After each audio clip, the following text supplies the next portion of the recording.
What's up, everybody? Thralls Metal here once again. I'm Necrotic Nick, and, well, I'm back from MDF, and believe me, I have some stories to tell, but that is for a later video. But I am back with an album review. So one that I had on my radar just because of its connection to a band that I absolutely adore was the latest offering from the Troops of Doom, A Mass to the Grotesque. This comes out on the 31st of May on Alma Mater Records. This band formed in 2020 in Brazil. This is their second full length. They also have 2 EPs. I own their second EP, The Absence of Light, and I mean, honestly, one of the big reasons I wanted to go over this was, well, because I didn't get a chance to go over the last one, and this band features former Sepultura guitarist Yaro Guedes. I'm not entirely sure I said that right, but hopefully that's reasonably close. And in a way, this is sort of a continuation of the work that he did in Sepultura in their very early years around Morbid Visions, Bestial Devastation, and I believe there was even some songwriting credits that he had on Schizophrenia as well.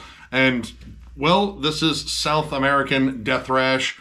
You can almost just call it South American thrash metal because South American thrash metal is generally just super fast, super aggressive. Definitely more along the lines of bands like Slayer, Possessed, early Sodom, and early Creator as well. South American thrash generally likes to move around Mach 10, which is one of the big appeals for me at least. And with its added aggression, there's definitely a little bit of that almost proto-death metal feel, or in this case, you could just call it death thrash because this is definitely a blend of the two. It's a very raw sound that generally harks back to the late 80s and early 90s, and honestly, it's kind of stayed there overall. Even when it comes down to like newer bands that come out in this style, it generally sounds a lot like the bands that preceded them in terms of like the foundation of this sound. And the Troops of Doom is no exception because, I mean, you have Yaro in the band whose riffing style definitely laid down the foundation for this entire sound, and that sound influenced both thrash metal and death metal. So I was very excited to check this one out, and much like I thought it'd be, it is fast, it is aggressive, lots of machine gun riffs, and I mean, I'll be perfectly honest, it sounds like old Sepultura. And pretty much a blend of, I would say, Bestial Devastation, Morbid Visions, Schizophrenia, and even a little bit of Beneath the Remains. And that is pretty much in every facet of this album. The guitar tone is very similar to Beneath the Remains. The vocals honestly kind of sound like Max Cavalera did in the 90s. And with the drum work, you could have told me it was Igor behind the kit because the guy's style is very similar to Igor's. Lots of those galloping blasts, his turnovers are very similar, and just the high-octane, fast nature of the drumming itself, the outright aggression, screams Igor. And to even add a little bit more to this kind of classic feel, this was mixed and mastered by one Jim Morris of Morris Sound Studios. The only thing that could probably make this a little bit more like classic late 80s, early 90s death/thrash metal is Scott Burns' credit on there in terms of like mixing or mastering. Maybe he stopped in the studio and just said hi to everybody and they're like, no, just stand here, like just turn a knob so we can give you a credit. And that would make this even more what we're going for. Now, while the bulk of this definitely lays more on the thrash side, like there are machine gun riffs everywhere, and again, a lot of riffs that will just flat out remind you of Sepultura. There's a little bit more of a death metal presence on this one. Once you get past the intro track, which, I mean, it's an intro track, it's whatever. I know it's me and intro tracks, and yeah, this is just one of those intros I can just kind of skip. But when you get down to the actual first track, Chapels of the Unholy, in between all the explosive thrash, there's a really solid death metal groove section with a really awesome harmonized tremolo, which harmonized tremolos are all over here, and generally they kind of give off more of a death metal vibe than they do a thrash metal vibe. Like, yeah, you could say, like, they're a little bit close to Slayer, but there's an additional level of heft there that screams more like classic Morbid Angel or, you know, a little bit of, like, early Obituary in there, more so than just thrash metal. The Imposter King and the Grotesque are notably more blast beat driven in sections. It's not just a, you know, just constant thrashy battering. It is flat out blast beats with definitely more death metal centric riffs on it. And those songs feel notably more brooding and dark when they slow down. Like there are some good sections where they just kind of, you know, let the riffs breathe a little bit instead of just going 4,000 miles an hour.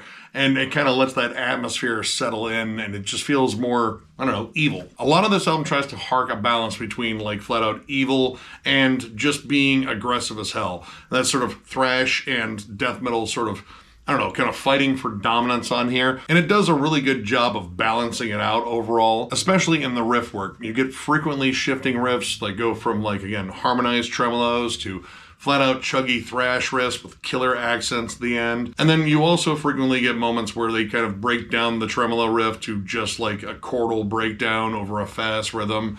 You know, something that definitely popped up a lot on early Sepultura and still is used pretty effectively here. There's also a fair amount of melody on here, and melody-wise, I would say it is a little bit more close to Slayer. Like when they break into guitar harmonies, they definitely have like a little bit more of like a South of Heaven sort of vibe. The beginning of the Grotesque in particular sounds like it could have been taken from South of Heaven. Like it's more creepy and sinister. You get those very Jeff Hanneman-esque harmonies on there. Definitely sets the mood more. And the long instrumental start to the longest track in the album, Psalm 7-8, God of Bizarre. That song has a really good, long, drawn-out instrumental start with a lot of cool shifts in terms of like the riff patterns. It gets incrementally a little bit more aggressive, and by the time the vocals kick in, you start to sense a shift from being more menacing to just being more aggressive, and eventually it does just go full bore into thrash and just explodes. And that is definitely a thing that a lot of these songs do. Like right from the rip,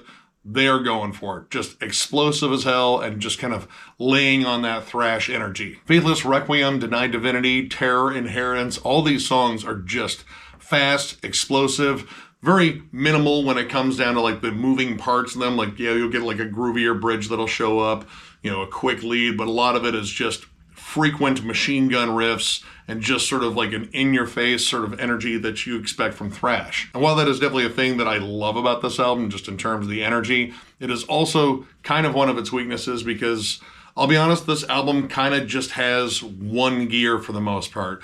And they frequently kind of go back to that well of just fast, thrashy riffs, and in a way sort of supplementing aggression in place of creativity. Because a lot of these songs, again, they kind of have a lot of the same elements.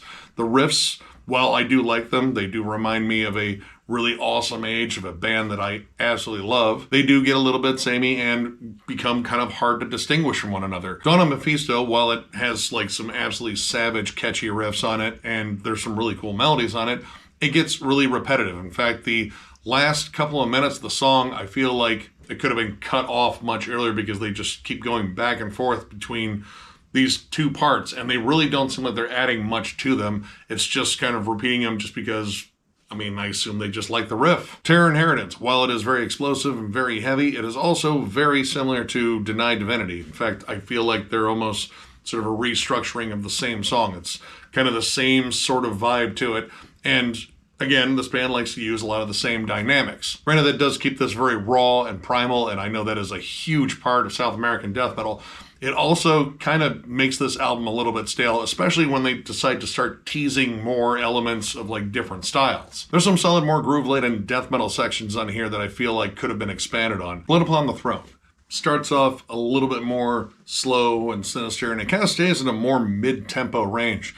And as I was listening to this, like, all right, this is kind of a break from a good chunk of this album where it's actually staying kind of slow and sinister, because every song in here, while it does tease some more groovy moments, it is pretty much just chomping at the bit to start going fast again. That's really not a huge complaint, but it did break up the monotony to actually hear some slower sections. And I figured that this song was going to be kind of their more mid-tempo number. It's got some good groovy double time sections that are a little bit more along the lines of like Bolt Thrower, but with a far more menacing nature. And then as the song is ending, it just breaks into another thrashy fast section, which is good, but it's not very distinct, and it's something that the album has already done a lot at this point. And then the last track, Venomous Creed, starts off doom-laden. Like, these are like flat out kind of like Sabbath, almost like Candlemass-ish riffs. And it was awesome. I loved that opening riff. It was like, dude, that is just instantly dark and foreboding sounding. And then it just goes right back to the thrash well, which again, they do it well. But at the same time, I've heard it a lot on this album. It's kind of been the main thing on this album. And it isn't as though these sections are boring. They're just very similar. Like, they feel kind of interchangeable. Like, you could take one fast thrash section and kind of tag it on the end of this last track, and it probably would have come off the same way. Now the song does have some like different elements to it, but it's also sort of an issue with the transitions on the song. They don't feel like they're completely hammered out, and I don't know, like they just feel odd. The main thing with this album is it's rigidly old school. It stays in its lane. It really does not deviate from its course one bit.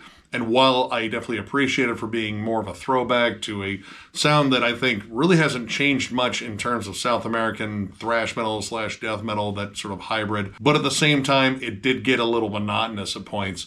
And the other issue was, sadly, the production. While I like a lot of Jim Morris's work in the past, this feels, I don't know, just sort of muffled. Like the drums sound thin, sort of the guitars. And while I like that it is gritty and it's raw and it sounds very analog, it also doesn't necessarily quite have like the heft that I think the band really needed to make these songs kind of just sound more weighty overall. So overall, I'm going to give this 3 stars. I think this is a good album. It's fast, it is aggressive. The songs are intense as hell, but they also have a lot of the same characteristics.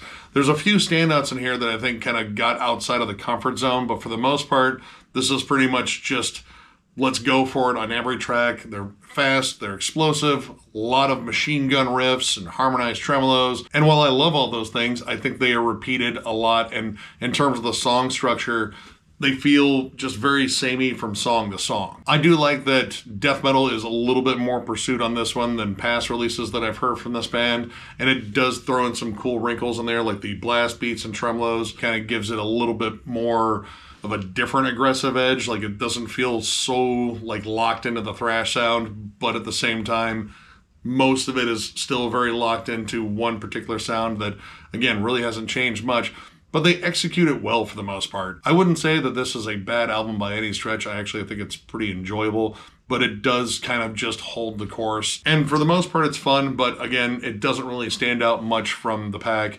And I really think that it's very firmly latched onto that old Sepultura sound, which I totally understand why it is, but I also think that maybe the pacing could have been, broken up a little bit. They could have thrown in, some more mid-tempo songs in between some of the faster songs, because a lot of these songs are just bullet trained, one after the other, and again, they're kind of similar. But if you love early Sepultura, Possessed, I would say maybe like a little bit of like early Sadist, definitely some early Creator and early Sodom in there too. Check this out. It's a very classic, very aggro sound, and for the most part, I think these guys did it pretty well. So, if you enjoyed this review, give it a thumbs up, and if you are new to the channel, subscribe, because we do stuff like this all the time. We are also on Patreon. If you'd like to help us out there, there's a link down below at thrallsmetal.com. Our Patreon link is there. It is also on our channel up in the banner in the bottom right-hand corner. But if you're looking for Thralls Metal stuff, you have to go to thrallsmetal.com.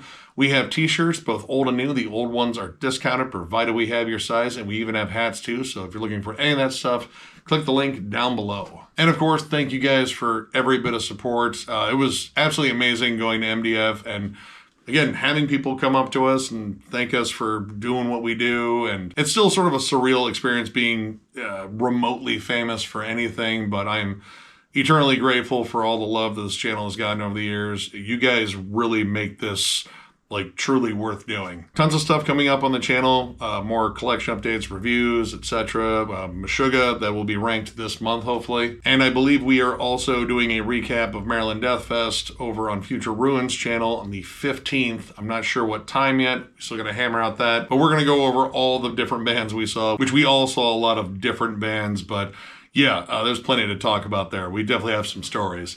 So yeah, one more big thank you because you guys are awesome, and we'll catch you later.